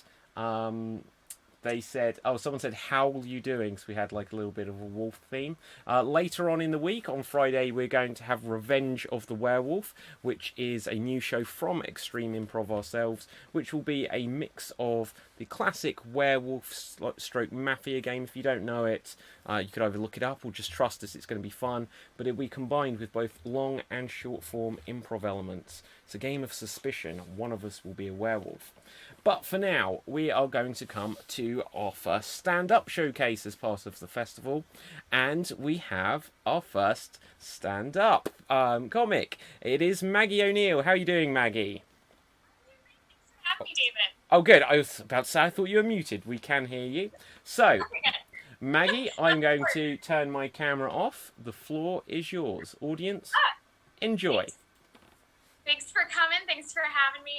It's really hot inside my apartment. I'm coming to you guys from San Diego, so I'm wearing like my government issued tie-dye. I looked up like how much 80 degrees would be in Celsius, and it turns out it's like 179 degrees Fahrenheit. So you can imagine that it's pretty hot over here. I think it's a pretty awkward time to be a comedian. Like not just like over Zoom and like you don't hear the traditional like audience reactions, but like also like it's just awkward. Like I'm working from home. I feel really bad. It's my roommate's one day off and I had to be like, get back in your room. Like and you know, a lot of my friends are super stressed out. They've lost jobs. They're getting tear gassed, and I'm just like, sounds like you could use a laugh. Maybe tune into one of my shows. Like, so it's been tough. I really have had so much fun doing this improv festival. Highly recommend you guys tuning in for all these other shows coming up in the week. I met a lot of great people. I'm just not going to be able to like stay in contact with a lot of you guys like via like letters or through TikTok. We're going to have to figure out something else because those are gone now. The other day, like my cousin's boyfriend, he's not from here. He was trying to be reassuring. He's like, Maggie, the United States, it's not a failed state yet. Like we still have a couple more steps to go before it's a failed state. And I was like, a couple? Like that's not super reassuring. Like just a couple? Like still not sleeping well. Like I'm glad I have electricity at the moment. Let's see. I talk to my mom a lot over the phone, and that's not because of coronavirus or anything. It's just because like I can't live in the same state as her, and that's been true for a while now. But like every conversation I get started with her, it always starts the same way. She's like, Maggie, your dad would love this. He always predicted that, you know, we were going to get wiped out by a virus. And I was like, oh, it's too bad he couldn't predict dying of cancer. Not so smart now, are we? Couldn't see the cancer coming. That was kind of a mean joke.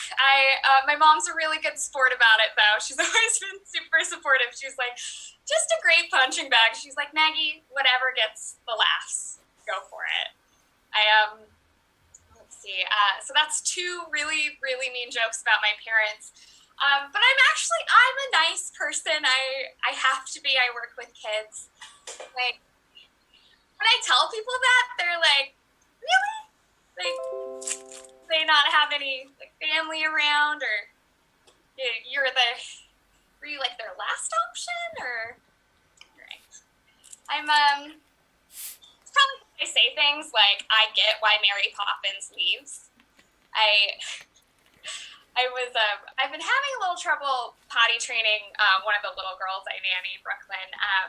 She and I were watching the 1982 Steven Spielberg classic E.T. the Extraterrestrial, and I kind of had this like aha moment, because I was really scared of the bathroom because of E.T. Like, I wouldn't even wipe my ass. Like, I would just like go, and then I'd book it before the like toilet finished flushing. Not important. But I like leaned in to Brooklyn. I was like, Brooklyn, is that why you're having issues in the bathroom? Do you think, like I did at your age, that E.T. lives underneath your sink and will come out and eat you alive as soon as you're done flushing? And so she wasn't like super scared before, but she is now. So like one day I was like just doing the dishes like later that same day, and I looked out and she was like popping a squat in the middle of her yard, just like really far away from any like tall grass, just to make sure E.T. wasn't coming to get to her. And her parents were like, is this normal? Is this like a normal child development thing? I was like, oh yeah, we're right on track. It's pooping in the yard, and then we're potty trained. It's good. I just really like passing along like my childhood traumas and fears. Like, I remember growing up, like I was like morbidly concerned with like the degradation of the ozone layer, like the disappearing habitats of polar bears, and like I think the most fucked up thing about climate change is that like we were taught by adults in school, like we were taught by baby boomers that like when you grow up you can change all of this and whatever, make the world a better place, I guess. And then we all grew up and they were like, nah, go fuck yourselves. I think the reason like baby boomers like have it so hard, why they're just like so insistent on not listening, is because like their generational name is so bad. Like our grandparents were the greatest generation, and then like my older brother is the Gen Xers, which sounds really cool, and then like people my age were millennials. So that's super, like, I don't think you get like a better name than that. Like millennials, that's pretty sick. They're just, I think it's because they've been called babies their whole lives. Like that's the reason. They just don't have cool enough names. My roommate came home. I honestly, like, I'm not too conceited to admit, like remember at the beginning of quarantine that like we all thought that like we were gonna die, so everybody's like super duper horny, and like so was I, and my phone is still the same number, but it's just like super dry DMs. It's not like, I thought I was gonna have like way more like confessions of love, because like I was putting a lot of work into my crushes, like because I thought here we are, but it was pretty scary at the beginning. And so I commissioned like a painting for him, like declaring my love for him. I wrote a sketch where he auditions as the role of my suitor, and then quarantine just kept going, because then I wrote a musical based on the sketch I based the sketch off of. And like it's just been so long, because now I don't even like the guy. Like the only time I really liked it was when we were dating inside my head, and that just like never actually happened. Let's see. Yeah, I think that's about everything. Thanks so much for, tuning in, everybody. Give your hands a round of applause for David. No, round of applause for you, Maggie. That was amazing. Let me just make sure I haven't, have I muted myself? Did I mute myself? Thank you so much, Maggie. So that was Maggie O'Neill. Maggie, do you want to come back just for one more second? Have we lost her? Oh, no, you're still there. So, obviously, we're about to have our next performer, which will be Pablo Lewin. But I just wanted to very quickly thank you for coming back on the show. If anyone saw, we had Maggie on the XStreamed tournament during the week. I just wanted to share with you, we've got some very nice comments in the comments section. Hugh says, good job, Maggie. Burn and... Oh, I can't... What's that? I'm saying the name wrong. Bernard, but I'm saying the name wrong.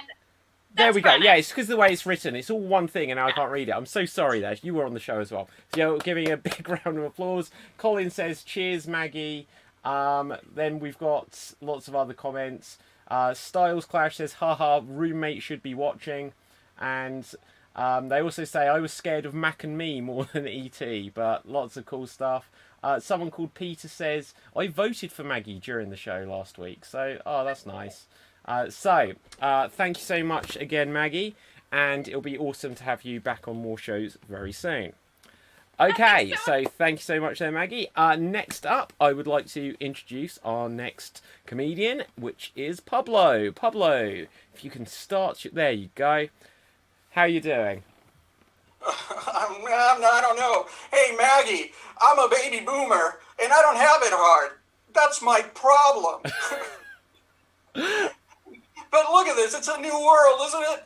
Performing stand-up comedy while sitting down with no pants on. Help me. But let's all sing a song. We have people from Great Britain, from India. I came up with a variation of We Are the World. Sing along, will you? We are the world, we are the pantless, we are the ones that sit in front of computers without any underwear. There are many people who don't wear anything. Tonight, I'm wearing a nice skirt.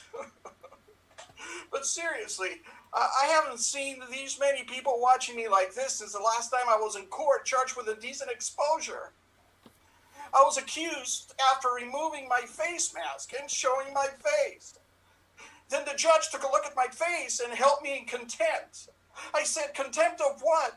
He said, ugliness. But technology these days, right? Zoom and computers and everything, it's really getting complicated, especially for me. I tried to set up my iPhone this morning for face recognition and it didn't work. Siri said that it only works with a human face. Then she recommended a face transplant, an orangutan face. You know the difference between an orangutan and me? The orangutan gets laid. And what about this pandemic with the social distancing? Oh man, it's killing me. Even my inflatable doll is demanding that I stay 6 feet away from her. And then she wants me to wear a face mask.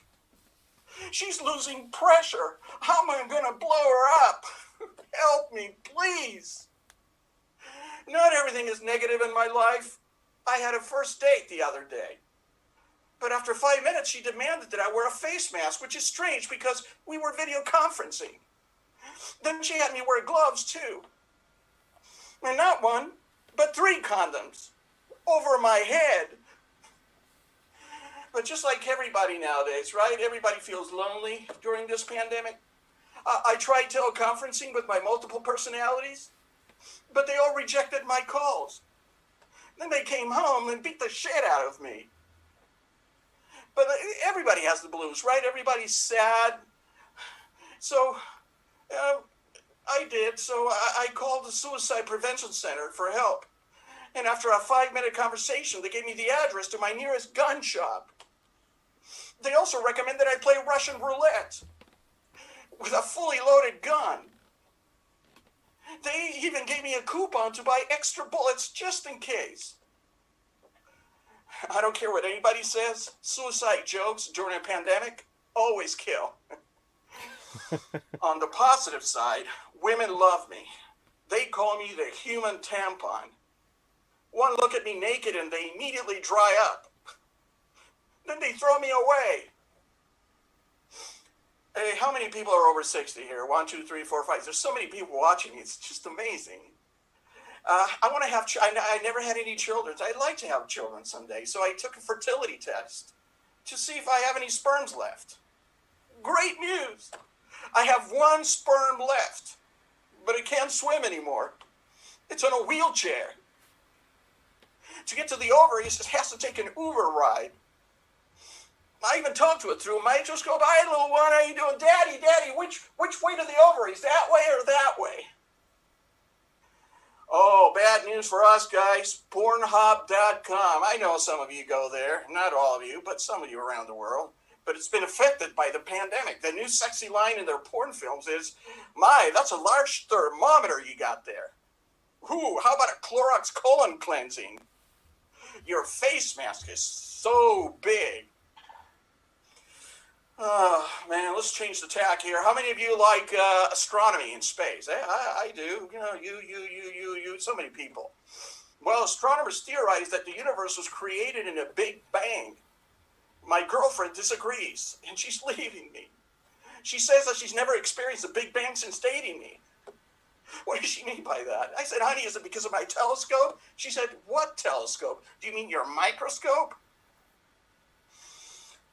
Most women tell me that I have chemistry with them, mainly in the form of sulfuric acid. One date with me and their ovaries melt. Are you guys having trouble getting toilet paper? Because I still do with this pandemic thing. So I went to the supermarket to pick up toilet paper, and it got ugly and physical. This person grabbed my toilet paper from me and started hitting me. The whole situation was out of control. I almost had to go to the hospital. Even cops were called in to separate us. Anyway, the cops warned that 95-year-old lady that was hitting me to stay away from me.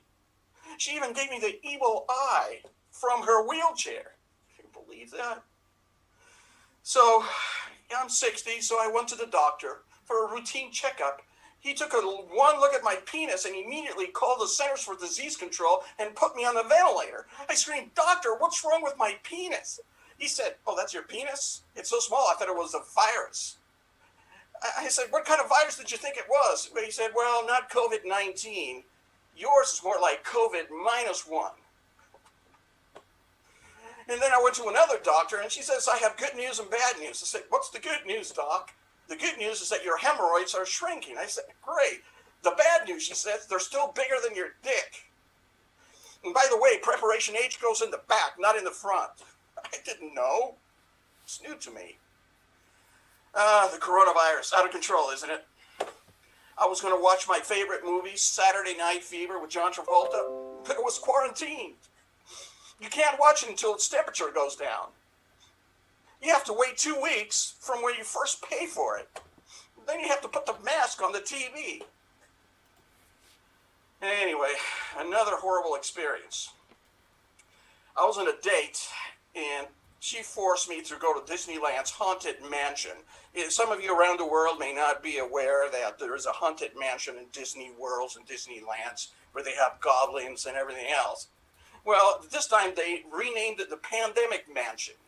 Instead of riding through goblins and spirits and everything else, you just go through pool parties, political conventions, and beaches while people without face masks cough and spit on you. It's very scary. I had to do it because I already paid for my date. She was very expensive. Oh man, now that I'm getting older, I get confused all the time. The other day I dialed my sex therapist, but unbeknownst to me, I called my mom instead. So I started talking about my Coke bottle fetish, my obsessive masturbatory sessions, my Oedipus complex. Then I heard my mom's voice, which is fine because my mom is my sex therapist. Anyway, most politicians around the world are sexual predators, right? I'm thinking about running for office, so I called women I dated 30 years ago and asked them to please accuse me of sexual improprieties. So after they stopped laughing, they refused. I asked them why. They said because admitting being molested by me will ruin their reputation. They'd rather admit having sex with Ron Jeremy, the porn star, in the back of a Ford Pinto than with me.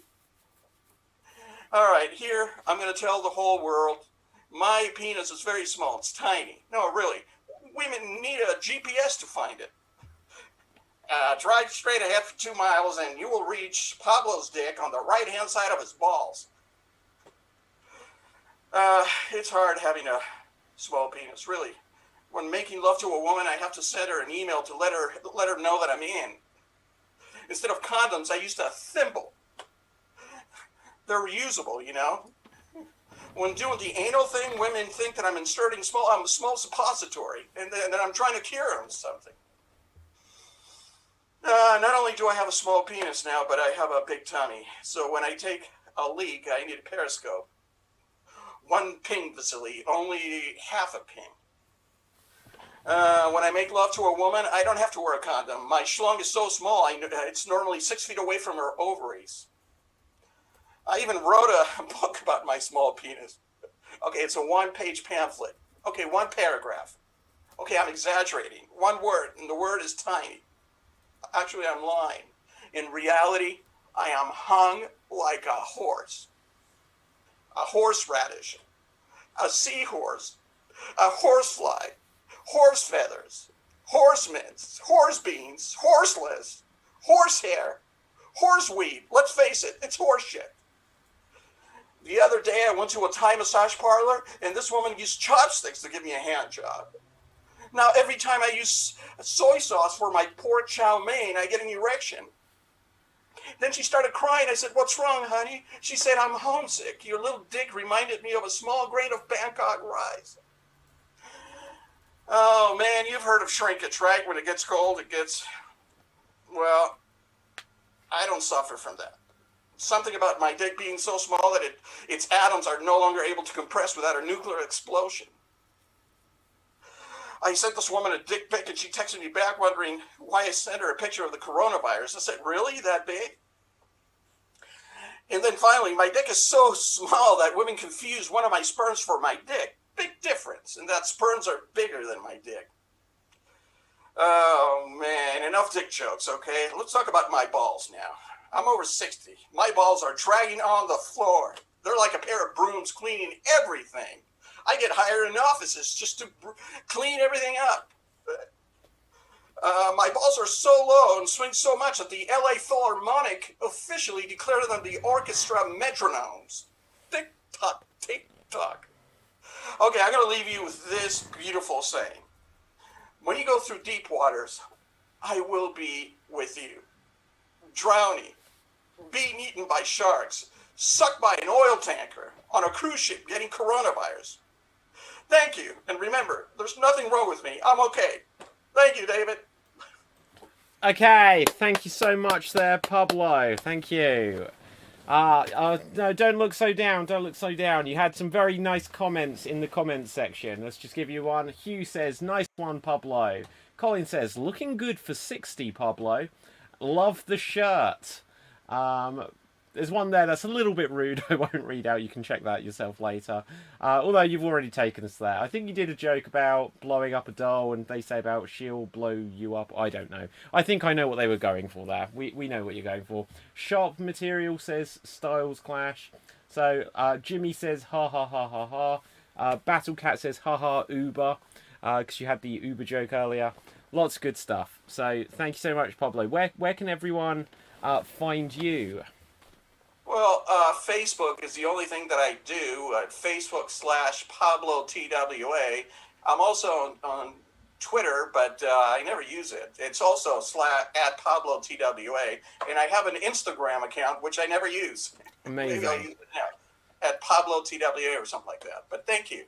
No, you're very, very welcome. So, I want to thank Pablo and Maggie, who are our stand-up comics on this first stand-up showcase. Oh, Maggie, you're still here. Maggie, did I ask you, where did...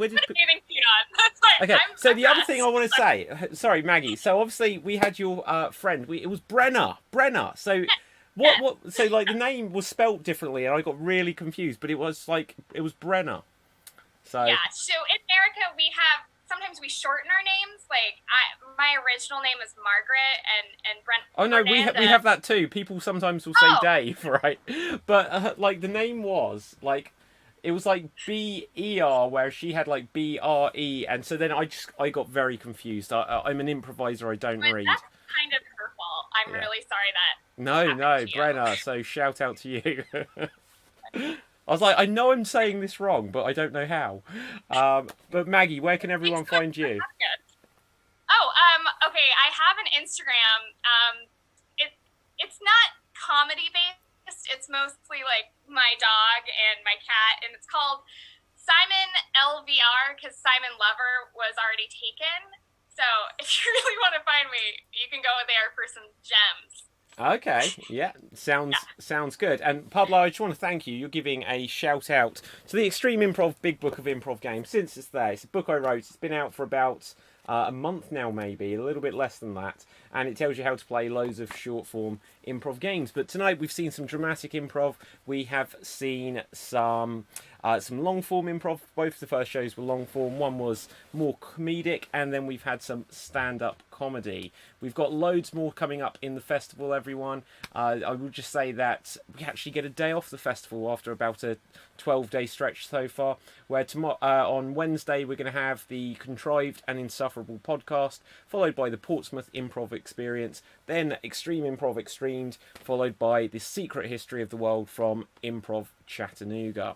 So lots of good stuff. I'm sure Pablo, Maggie, hopefully we'll have you back on show soon. We've got lots of short form. We saw you both in the World Championship tournament this last week. Yeah, anything else you guys would like to add? No, thank you so much for hosting this. Okay, Thank guys. you so much. Brilliant. I'm going to get a penile enlargement right now and my Cialis intravenously, so I'm happy. Okay, good luck. Well, post that on the Instagram, Pablo, so we see how that goes. Right. Okay, thank you guys. If you guys can exit out, I will just wrap up this because that brings us to the end of what we've got for you tonight on the Extreme Improv Extremed World Championship Festival. I will just take another moment just to remind everyone out there of all of the shows that we've got coming up. Oh, look at that, it still says stand-up showcase. So, loads of things we've got coming up still. If you haven't been aware, you can go to our website, www.extremeimprov.co.uk, and it's got the full schedule all listed out there. But it's got some amazing things coming up. We've got workshops coming out of our ears. We've got David Escobedo, who will be doing a workshop, which I believe is now sold out. But do check all of his work and everything he does with the Improv Boost, who I want to give another shout out to. I want to give a shout out to well, let's have a look at this. Let's just check that I've got the correct time and date. Yeah, so if you guys want to take some more workshops, we've got Christiane Brew's workshop. She's doing a storytelling workshop, which is going to be 10 a.m. UK time, so check your local times for this, on Sunday the 23rd of August, and she will teach you some amazing storytelling techniques, and it will actually be followed up by a showcase. So one of our shows in this festival will include people who have learnt the skills on the same day that they're going to do it. Now that is true improv. Other things we've got coming up just to look forward to, because there's so much. If I just backtrack a little bit to this week, on Thursday, it is the Extreme Improv's 3rd year Improversary show. So we will actually be 3 years old this year on the 20th of August. 20th of August 2017, we had our very first show, and that was at the Camden Comedy Club in London. Now, anyone knows the history of Extreme Improv will know that we've actually been going longer than that, but Extreme Improv was the show that everyone loved so much that it ended up taking over the entire brand. So we've got our 3-year anniversary show on Thursday, I'll get the day right, on Thursday, and that's going to be following on from David Escobedo's show. Well, I say it's his show, it's Wretched Hive Comedy, but David will be in it with some other fantastic performers, no doubt. And then on Friday this week, we're going to have the show I mentioned earlier, Revenge of the Werewolf. Now, if no one out there is familiar with the party game, with the drama game Werewolf or Mafia, it's where you get a group of performers and one of them is assigned to be a werewolf or like some sort of serial killer who is secretly taking everyone out, and everyone has to work out in this game of suspicion who the werewolf is. Now, because we are Extreme Improv, we're going to mix it up. We're definitely going to make it more of a show rather than a game. So there will be characters, there will be short form improv involved, and there will be some long form storytelling. Just having a look over at the comments, so that show Revenge of the Werewolf is going to be this Friday at 8 PM UK time. Having a look at the comments, Colin says, "Good show, David." Thank you, Colin. Hugh says, "Good show, David." Well, I didn't say your name out loud so much tonight, Hugh, but it's Hugh Janus. So I think you come on these streams just so that you can get me to say that out loud. But very good. He says, "Nice one, Pablo," as well. I do want to thank Pablo and Maggie, as well as LoveJoy and Third Person Theatre. Do check out the rest of the shows we've got. If you guys want to take a moment, if you haven't done so already, do go to youtube.com/Extreme Improv and click that subscribe button. It'll only take you a few seconds, and it will help us grow the channel, because now everything's just going to be online for a little while longer at least. Then this will be the thing that will really help keep Extreme Improv going. And you know what, I can say that we're going to definitely keep things going in this way regardless. The one last thing I would perhaps like to mention, just because I announced it last night, doesn't that feel like such a long time ago already, on the World Championship finale, is that we are going, I don't know if I can find what I was going to show, but regardless, we are going to have another tournament this year. We'll only have one world champion, and that is Ashley Edwards for 2020. We will do another tournament next year, but this year we are going to do a team championships. So look out, because we're going to be announcing all of the information about the team championships in the coming days. I'm trying to spot if I can show you it. It's just to show the logo, it doesn't matter. So we'll announce everything for the team championship. So performers, do go on to extremeimprov.co.uk or Extreme Improv's Facebook page, or our Twitch or YouTube channels, especially for our 3rd year anniversary show, because I think I will put out the next block of news about how you can apply. We want performers from all over the world to get involved. It's going to be a little bit of an interesting thing. So there are going to be some teams that you will be assigned to. So if you're a solo performer, just like we had 64 solo performers in the World Championship this last week, you can still absolutely get involved, kind of like mixer teams if you're used to mixer teams in improv festivals. But the thing I liken it more to is either Harry Potter or Pokemon. Bear with me here. Obviously, you'll be aware in Harry Potter there are 4 houses. There's Gryffindor, Slytherin, Hufflepuff, and what's the other one? Ravenclaw. Almost forgot there. Rachel, you would have killed me for forgetting that. But regardless. And then the students of Hogwarts get assigned to house teams. If you're a player of Pokemon Go, you'll know there's like Team Mystic and the yellow one and the red one, and people get assigned to those. So within this, you can apply as a group. If you're already a group, you can apply as an individual, and if you're already a group and you want to keep working in your group, that's absolutely fine. But everyone, you might meet some new friends from all around the world as you get assigned to one of the teams. So look out for that. We'll announce more about it on our 3rd year anniversary show. But with that, I will say thank you so much for tuning in. Make sure you stay safe, stay happy, and for goodness sake, stay extremed. Bye now, everyone. I'm going to wrap this stream up. And we are off the